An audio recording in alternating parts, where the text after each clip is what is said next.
So next frock అండి. So white colour అనమాట. So మనకు వచ్చేసి మంచి జార్జెట్ ఐటమ్. సో హ్యాండ్ వచ్చేసి మనకి ఈ విధంగా 3/4 హ్యాండ్స్ అయితే వచ్చేసాయి. ఫ్రంట్ మనకి చిన్న వర్క్ కూడా ఇచ్చారు. సో గ్లాస్ బిట్స్తో చిన్న వర్క్ అనేది ఇచ్చారు.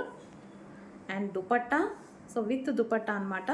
సో మంచి గ్లాసీ జార్జెట్లో ఉన్నటువంటి దుపట్టా అనేది ప్రొవైడ్ చేశారు.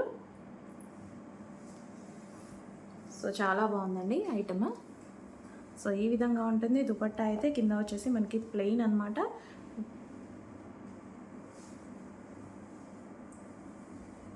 సో కంప్లీట్ మనకి 2 piece set.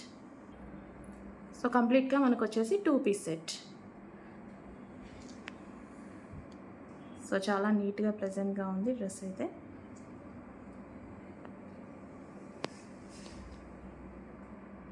Two piece set అండి. Georgette item 2 piece set. Georgette with glossy georgette item.